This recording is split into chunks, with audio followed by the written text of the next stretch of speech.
welcome to the deep dive.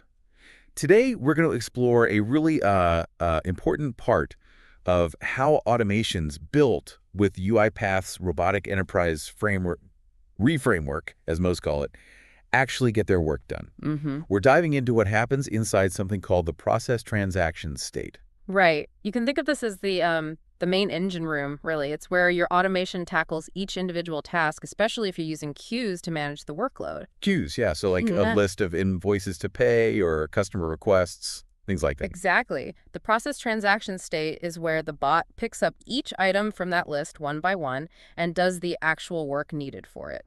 Okay, we've looked at, well, quite a bit of material on this, and we want to break down how this state handles, all sorts of situations. Yeah, what happens when it works perfectly? Which is what we want. Always. But also what happens when it doesn't. Maybe it's a problem with the data, like a business rule issue, or maybe it's more technical, like an app crashing. So our goal today is to give everyone listening a really clear picture of how ReFramework manages these individual steps. It's not just doing the task, it's also about smartly handling problems so the automation doesn't just, fall over. And keeps running reliably. We'll try and keep it straightforward. Avoid getting too lost in the weeds with technical jargon. Sounds good. Now, ReFramework is based on this idea of a state machine. Maybe think of it like different stages in a process flow. That's a good analogy. You have key stages like init for starting up. Getting everything ready. Right. Right. Then get transaction data, that's fetching the next job. Okay. Then our focus today, process transaction, where the actual steps happen. And finally, end process, when everything's finished. And this process transaction state, that's where the heavy lifting happens for each piece of data, each transaction item. Precisely. Once the framework gets a task from the queue in the get transaction data state, it passes it over here to process transaction to execute the core logic. Gotcha. So when the automation is working on a task in this state, there are basically three possible outcomes, right? That's it. Three main paths. First, the ideal one, success. Everything goes smoothly, task done, move on. Perfect. Second, you might hit a business exception. Okay, and that's not a tech error, more like bad data. Exactly. It's an issue tied to the business rules or the data itself, like an invoice amount is 0, or a customer ID doesn't exist in the system, that kind of thing. The automation itself is working fine, but the data doesn't fit the rules. Right, makes sense. And the third one? Is a system exception. Now, this is a technical problem. Like the application freezing up. Yeah, or maybe a website element it needs to click isn't there anymore, or the network drops out. Anything technical that stops the automation from performing its action. Okay, success, business exception, system exception. Got it. So inside the process transaction state itself, the structure usually starts with a try-catch block. Standard error handling, basically, like a safety net. Exactly. The try part contains the main workflow, the steps to actually process the transaction. The catch blocks are waiting to, catch specific types of errors if they happen in the try part. And you'll usually see variables set up inside the structure, right, for business exception and system exception.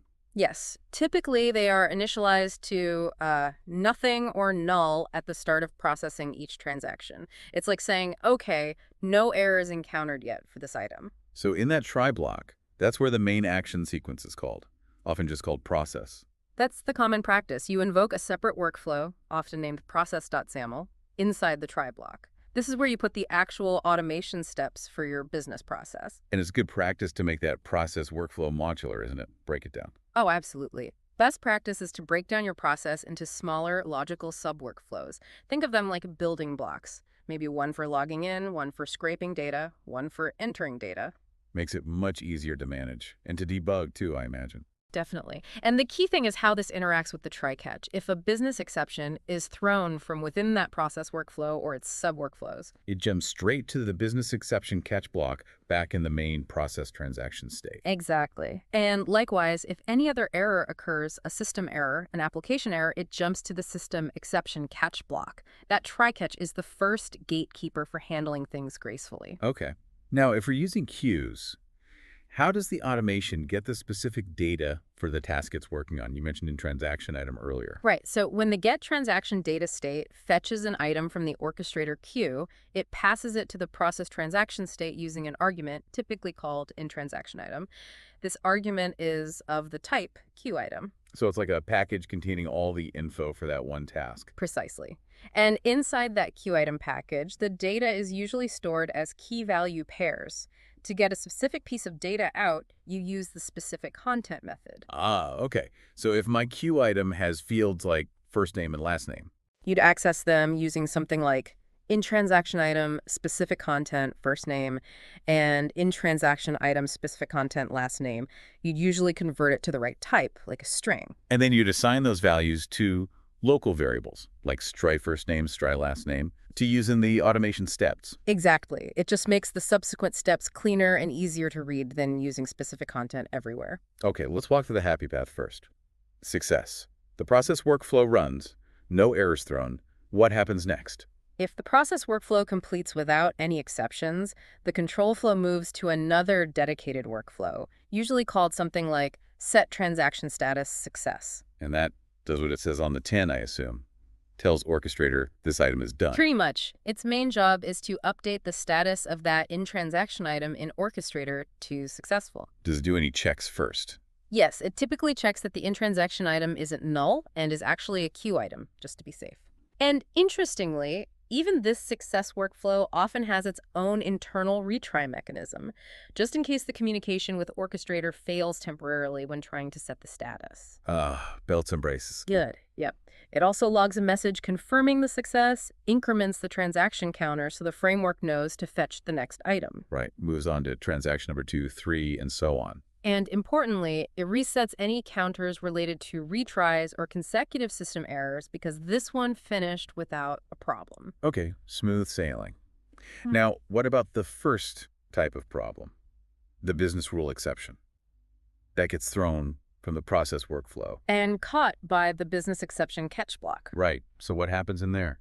Control is passed to a workflow like set transaction status business exception. Similar name, different outcome. Exactly. This workflow updates the transaction item's status in Orchestrator to failed, but critically, it also sets the reason as a business exception. So you know why it failed. It wasn't a technical glitch. Correct. And the key thing here is that business exceptions generally are not retried automatically by the framework or orchestrator. Why not? Because the thinking is, if the data is wrong or breaks a business rule, processing the exact same data again isn't likely to magically fix it. Yeah, makes sense. The underlying data issue needs to be resolved first. Precisely. So it fails the item, logs it, and the framework moves on to the next transaction item. Okay. Now for the third scenario, the system exception. This could be anything else, right? Application error, selector not found. Any technical hiccup. If any exception other than a business rule exception occurs in the process workflow, it gets caught by the system exception catch block. And control goes too. A workflow typically named set transaction status system exception. And this one's a bit more involved, isn't it? It is, because now we have to consider things like retries. So first, it often logs the current consecutive system exception counter, useful for spotting recurring problems. Then, it usually checks if queue retries might be involved again, checking if in-transaction item is a valid queue item. Because Orchestrator itself can handle retries for queue items. Right. Then, a very useful step. It typically takes a screenshot. Capturing the screen at the moment of the error. That's super helpful for debugging. Absolutely. It saves the image, usually to a specific folder, often with a timestamp in the file name, so you can see exactly what the application looked like when the error happened. Okay, screenshot taken. Again. Then it updates the transaction status in Orchestrator to failed, noting it was a system or application exception. It retrieves the current retry number for this specific item from Orchestrator. So it knows if Orchestrator has already tried this one before. Exactly. And it increments its own internal counter for consecutive system exceptions. Right, tracking how many errors have happened in a row across different transactions. Yes. And now comes the crucial decision. Right. Should we retry this transaction? How is that decided? It's usually a combination of factors. There's often a configuration setting for the maximum number of consecutive system exceptions the robot should tolerate before aborting. Okay. And crucially, if you're using orchestrator queues, the queue settings themselves often dictate whether an item should be retried on failure and how many times. So Orchestrator might automatically put the item back in the queue to be tried again later. Very often, yes. If the queue is configured for retries, the framework might simply set the status to failed, due to system exception, and let Orchestrator handle rescheduling the retry attempt. In this case, the framework doesn't increment its main transaction counter. Because it needs to attempt the same transaction again later. Correct. However, if orchestrator retries are disabled, or if the maximum number of retries, either orchestrator's limit or the framework's consecutive limit, has been reached, Then it gives up on this item. essentially, yes. It marks it as failed, logs the final error, and this time it does increment the transaction number, so the framework moves on to the next fresh item from the queue. Wow, okay. So there's quite a bit of logic there to handle failures robustly. There really is. The process transaction state is, as we said, the workhorse. It does the job, but it's also built to handle the bumps along the road, distinguishing between data issues and technical ones. So, wrapping this up then, key takeaway. The process transaction state is central, handling success, business failures, and system failures differently.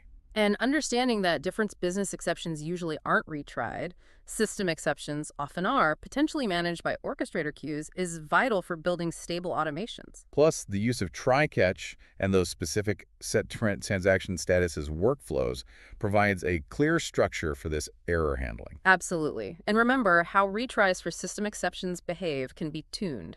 You can configure it in orchestrator key settings and also potentially through settings in the RFramework's own configuration file. Right, offering flexibility. And we can't stress enough that modularity within that main process workflow helps immensely. Makes everything cleaner, easier to debug, easier to maintain. Definitely the way to go. So, a final thought for our listeners. Think about your own automations or ones you're planning. How clearly do they separate data problems, those business exceptions, from technical system exceptions? Yeah, are you really leveraging ReFramework's built-in smarts to handle these gracefully? What are the crucial business rules that could trip up your process? And how are you validating data upfront to maybe prevent some of those business exceptions from even happening? Lots to consider there. Building resilient automation isn't just about the happy path. Definitely not. It's about anticipating and managing the exceptions well. Excellent. Well, that was a great deep dive into the process transaction state. Hope it was useful. And for everyone listening, if you want to dig even deeper, please do check the description. We've put links in there to the official UiPath documentation covering the R framework, orchestrator queues, the config file, and all the related concepts we discussed today. Yeah, the UiPath docs are really comprehensive on this. Definitely worth exploring further.